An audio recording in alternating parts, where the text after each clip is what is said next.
மாண்புமிக்க தோழர்களே, மீண்டும் உழைக்கும் கரங்கள் நேரலையில் இணைவதில் மகிழ்ச்சி. இப்பொழுது பேச்சுவார்த்தை தொடங்கி நடைபெற்றுக் கொண்டிருக்கிறது. 88 தொழிற்சங்கங்களில் புதிய தமிழகம் தொழிற்சங்கம் தவிர 87 தொழிற்சங்கங்கள் இந்த பேச்சுவார்த்தையில் கலந்து கொண்டிருக்கிறார்கள்.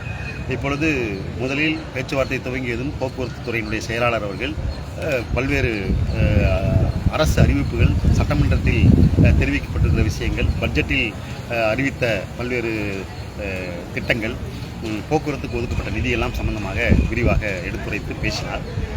அந்த அடிப்படையில் பேச்சுவார்த்தை துவங்கியது. இப்பொழுது பேச்சுவார்த்தை திடலிலே முதலில் எல்பிஎஃப் சங்கத்தினுடைய அகில இந்திய தலைவர் தோழர் நடராஜன் அவர்கள் கோரிக்கைகளை விளக்கி, எல்பிஎஃப்னுடைய கோரிக்கைகளை விளக்கி அவர் பேசினார்.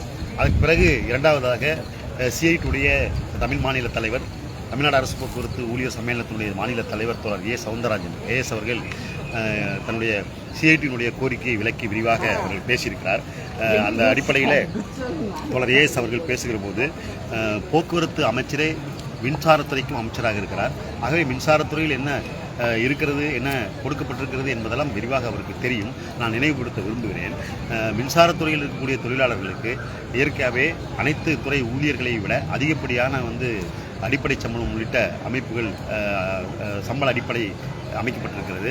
அது அந்த துறைக்கு இருக்கக்கூடிய பல்வேறு சலுகைகள் வழங்கப்பட்டிருக்கிறது. அது வரவேற்கத்தக்கது தான். போக்குவரத்திலும் அப்படிப்பட்ட அரசை போல, மின் ஊழியர்களைப் போல எங்களுக்கு அடிப்படை சம்பளம் என்பது வழங்கப்பட வேண்டும். அடிப்படை சம்பளம் மிக குறைவாக இருக்கிறது என்பதுதான் போக்குவரத்து ஊழியர்களுடைய சம்பள குறைவுக்கு காரணமாக இருக்கிறது என்பதை நான் சுட்டிக்காட்ட விரும்புகிறேன்.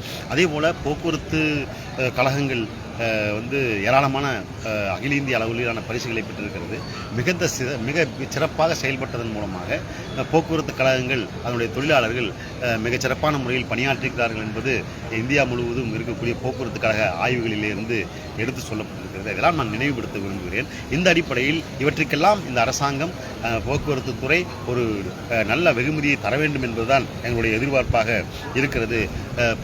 சம்பளத்தை பொறுத்த வரைக்கும் இந்த அனைத்து துறை ஊழியர்களுக்குமான சம்பளத்தை இணை செய்ய வேண்டும் என்று சொன்னால் ஒரு 2000 ரூபாய் சிறப்பு சம்பளத்தை அனைத்து தொழிலாளர்களுக்கும் வழங்க வேண்டும் என்று சிஐடியு கோருகிறது.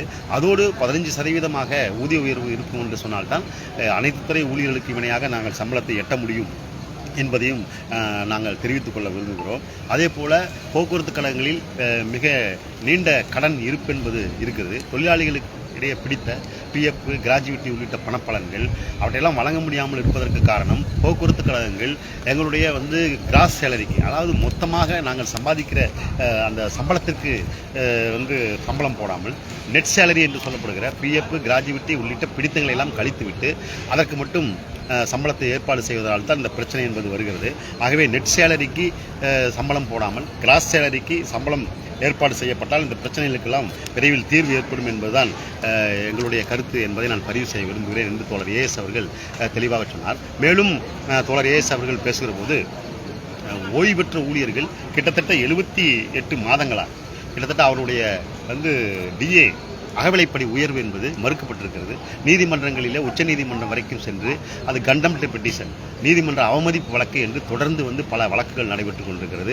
இது ஆரோக்கியமான சூழலை ஏற்படுத்தாது. அரசாங்கம் இவற்றை பரிசீலனை செய்து இப்பொழுது நீதிமன்ற உத்தரவுகளின்படி, நீதிமன்றத்தினுடைய அந்த நீதிமன்ற அவமதிப்பு வழக்குகளின்படி கொடுக்கப்பட்டிருக்கக்கூடிய அந்த உயர்வு என்பதை அரசு மறுபரிசீலனை செய்து முழுமையாக அவருடைய அகவிலைப்படியை வழங்க வேண்டும் என்பதுதான் நியாயமான கோரிக்கையாக இருக்கும் என்பதை நான் எடுத்துச் சொல்ல விரும்புகிறேன். ஆகவே ஓய்வூதியருடைய கோரிக்கையின் மீது அரசு ஒரு நல்ல முடிவை எடுக்க வேண்டும் என்பதுதான் நாங்கள் சொல்லிக்கொள்ள விரும்புவது. அதே போல மருத்துவ காப்பீட்டு திட்டம் என்பது, மருத்துவ காப்பீட்டு திட்டத்தை பொறுத்த வரைக்கும் மருத்துவமனைக்கு சென்றால் மருத்துவமனையை விட்டு திரும்பி வருகிற வரைக்கும் என்ன செலவு இருக்கிறதோ அதை தர வேண்டும் என்பதுதான் அடிப்படை. ஆனால் இப்பொழுது மருத்துவ காப்பீட்டு திட்டம் மிக மோசமான முறையில் செயல்பட்டு கொண்டிருக்கிறது என்பதுதான் நடைமுறையில் இருக்கிறது. தொழிலாளர்கள் இந்த மருத்துவ காப்பீட்டு திட்டத்தின் மீது மிகுந்த அதிருப்தியில் இருக்கிறார்கள். ஆகவே அவற்றை நீங்கள் மறுசீரமைப்பு செய்ய வேண்டும். போக்குவரத்து போன்ற தொழிலில் மிகச்சிறப்பான முறையில் நீங்கள் இவற்றையெல்லாம் சரி செய்ய வேண்டும் என்று தோழர் ஏஎஸ் அவர்கள் கோரிக்கையை முன்வைத்து பேசியிருக்கிறார். அதோடு மாத்திரமல்ல, 1/4/2003 பிறகு தமிழ்நாட்டில் அந்த தொழிலாளிக்கு எந்த பென்ஷனும் இல்லை. இந்தியாவில் வேற எந்த மாநிலத்திலும் இப்படிப்பட்ட நடவடிக்கை என்பது இல்லை. ஆகவே 2003 பிறகு பணியில் சேர்ந்திருக்கக்கூடிய ஊழியர்களுக்கு பென்ஷன் என்பதை அரசாங்கம் உத்தரவாதப்படுத்த வேண்டும். ஒரு கமிட்டி என்பது அமைக்கப்பட்டிருக்கிறது. அந்த கமிட்டி புதிய பென்ஷன் திட்டத்தை மறுபரிசீலனை செய்வதற்கான கமிட்டியாக இருக்கிறது. இருந்தாலும் கூட அரசாங்கம் இந்த ஒப்பந்தத்தில் அந்த தொழிலாளிகளுடைய பென்ஷன் சம்பந்தமாக ஒரு பேசி அதை ஒரு இறுதிப்படுத்துகிற ஏற்பாட்டிற்கு வர வேண்டும் என்று தோழர் ஏஎஸ் அவர்கள் தெளிவாக எடுத்து வைத்திருக்கிறார். தன்னுடைய வாதத்தை எடுத்து வைத்திருக்கிறார். அதே போல பல்வேறு விஷயங்களில் ஏற்கனவே மகளிர் பேருந்துகள் இயக்கப்படுகிறது. நல்ல திட்டம். அந்த திட்டத்தின் மூலமாக போக்குவரத்து கழகங்களும் பயன்படுகிறது. இந்த பேருந்துகளில் பணியாற்றி கொண்டிருக்கக்கூடிய ஓட்டுநர் நடத்துனருக்கு பேட்டா என்பது, அந்த பேட்டாவை முறையாக அனைத்து பேருந்துகளுக்கும் இருக்கிற போல மகளிருக்கான அந்த பேட்டா வண்டியில் இருக்கக்கூடிய தொழிலாளிகளுக்கும் பேட்டாவை வழங்க வேண்டும் என்று தோழர் ஏஎஸ் அவர்கள் எடுத்து சொல்லியிருக்கிறார். அதற்கிடையே இடையில் மிக முக்கியமான ஒரு கோரிக்கையை நம்முடைய சம்மேளனத்துடைய பொதுச் செயலாளர் திரு ஆறுமுக நயினார் எடுத்து வைத்தார். கிட்டத்தட்ட 3500 தொழிலாளி கம்பாஷனேட் அடிப்படையிலும் இன்னும் வழக்குகளின் அடிப்படையிலும் பணிக்கு வந்திருக்கிறார்கள். அவர்களுக்கு பென்ஷன் என்ற அவருடைய பணி காலத்தை வரைமுறை செய்யாமல், அவர்களுக்கு அவருடைய பணியில் சேர்ந்த தேதியை வரைமுறைப்படுத்தாமல் எப்பொழுது பணிக்கு சேர்ந்தார்களோ அந்த தேதியை பயன்படுத்தி இப்பொழுது அவர்களுக்கு சம்பளம் என்பது வழங்கப்பட்டு வருகிறது. இந்த சூழ்நிலையில் திருச்சியில் சில தொழிலாளர்கள் நீதிமன்றத்துக்கு சென்று அந்த நீதிமன்றம் உத்தரவு பிறப்பித்திருக்கிறது. இதுபோல இருக்கக்கூடிய பலரும் வழக்குகளுக்கு சென்று கொண்டிருக்கிறார்கள். இதை அரசாங்கம் ஏதாவது ஒரு காலத்தில் அதை சரி செய்ய வேண்டிய அவசியம் இருக்கிறது. அந்த தொழிலாளர்கள் இப்பொழுது ஓய்வு பெற தொடங்கிவிட்டார்கள். அவர்களுக்கு பென்ஷன் என்பது மிகவும் முக்கியமானதாக இருக்கிறது. ஆகவே அவருடைய பணி நாளை நீதிமன்ற உத்தரவுகளின்படி நீங்கள் நியாயப்படுத்த வேண்டும், அதை சரி செய்ய வேண்டும் என்ற கோரிக்கையை தோழர் ஆறுமுக நயினார் அவர்கள் முன்வைத்திருக்கிறார். அதே போல தோழர் ஏஎஸ் அவர்கள் பேசுகிற போது தனி பேட்டா என்பது மிகவும் குறைவாக கொடுக்கப்படுகிறது. குறைஞ்சபட்சம் ஒரு 5 ரூபாயாவது தர வேண்டாமா?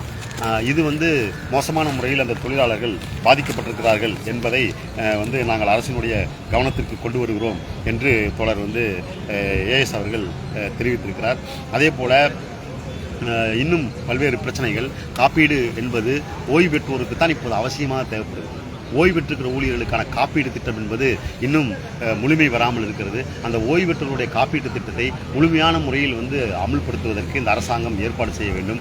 இப்பொழுது முதிய வயதில் இருக்கக்கூடிய அவர்களுக்கு தான் காப்பீட்டு திட்டம் என்பது மிகவும் அவசியமான ஒன்றாக இருக்கிறது என்பதையும் தோழர் ஏஎஸ் அவர்கள் சொல்லியிருக்கிறார்கள். மேலும் தோழர் ஏஎஸ் அவர்கள் தன்னுடைய கோரிக்கையை வலியுறுத்தி பேசுகிற போது போக்குவரத்து கழகங்களில் அநியாய தண்டனை முறை என்பது இருக்கிறது. அடிப்படை சம்பளத்தை கீழிறக்கம் செய்வது, அடிப்படை சம்பளத்தை மாற்றியமைத்து ஆரம்ப நிலை பேசி போவது என்றெல்லாம் மிக மோசமான முறையில் தண்டனைகள் வழங்கப்படுகிறது. ஆகவே அரசாங்கமும் போக்குவரத்து துறையும் இவற்றையெல்லாம் கண்காணித்து இவற்றுக்கெல்லாம் ஒரு தீர்வை ஏற்படுத்த வேண்டும் என்ற கோரிக்கையும் அவர் முன்வைத்திருக்கிறாரு.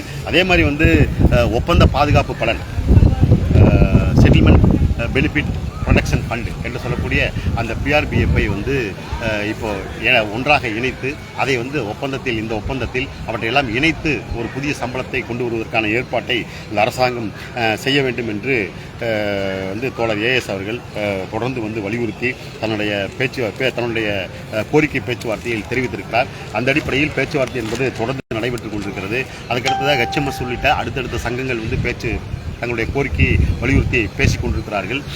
இந்த அடிப்படையில் நம்முடைய பேச்சுவார்த்தை என்பது தொடர்ந்து நடைபெற்றுக் கொண்டிருக்கிறது. அரசு தரப்பில் எந்தவிதமான வாக்குறுதியும் அல்லது எந்தவிதமான முன்மொழிவும் செய்யப்படவில்லை. அரசு தன்னுடைய தொழிற்சங்கங்களுடைய கோரிக்கைகளை மாத்திரம் இப்பொழுது கேட்டுக்கொண்டிருக்கிறார்கள். இந்த கோரிக்கைகள் எல்லாம் கேட்டு முடித்த பிறகு அரசு தன்னுடைய நிலைப்பாட்டை தெரிவிக்கும் என்றே நாங்கள் நம்புகிறோம். தொழிற்சங்கங்களும் அப்படிப்பட்ட நம்பிக்கையோடு தான் ஏராளமான கோரிக்கைகளை அவர்கள் முன்வைத்துக் கொண்டிருக்கிறார்கள். அந்த அடிப்படையில் CITU தன்னுடைய முழுமையான கோரிக்கையை முன்வைத்திருக்கிறது. இந்த கோரிக்கையின் அடிப்படையில் அடிப்படை சம்பளம், ஓய்வூதியர்களுக்கான அகவலைப்படி, அப்புறம் சிறப்பு ஊதியம் 2000 ரூபாய் அடிப்படை சம்பளத்தை இணைக்க வேண்டும். பிஆர்பிஎஃப் என்று சொல்லப்படும் ஒப்பந்த பலன் பாதுகாப்பு பணத்தை இணைக்க வேண்டும் என்பது, ஓய்வூதியர்களுக்கான காப்பீட்டு திட்டத்தை நல்ல முறையில் கொண்டு அமைத்து தர வேண்டும் என்பது, 2003க்கு பிறகு பணியில் சேர்ந்திருக்கக்கூடிய தொழிலாளிக்கு எந்த பென்ஷனும் இல்லை என்பதை மாற்றியமைத்து போக்குவரத்து ஊழியர்களுடைய பென்ஷனில் அவர்கள் இணைக்க வேண்டும் என்ற கோரிக்கை, மகளிர் பேருந்தில் இருக்கக்கூடிய தொழிலாளிகளுக்கு பேட்டாவை முறையானபடி கொடுக்க வேண்டும் என்பது, ஆட்கள் பற்றாக்குறை மிக மிக மோசமான நிலையில் இருக்கிறது போக்குவரத்து கழகங்களில், இதன் தொடர்ச்சியாக விபத்துகள் ஏற்படுகிறது என்பதை தோழர் ஏஎஸ் அவர்கள் வலுவாக பதிவு செய்திருக்கிறார். ஆகவே அரசு அரசாங்கம் போதுமான அளவுக்கு ஆட்களை நியமனம் செய்வதற்கு உரிய நடவடிக்கை எடுக்க வேண்டும் என்று தோழர் ஏஎஸ் அவர்கள் தன்னுடைய கோரிக்கையை வலியுறுத்தி சொல்லியிருக்கிறார். ஆகவே இப்பொழுது அடுத்தடுத்த தொழிற்சங்கங்கள் பேசிக் கொண்டிருக்கிறார்கள். மீண்டும் ஒரு நேரலையில் நாங்கள் மீண்டும் உங்களை சந்திப்போம். நன்றி, வணக்கம்.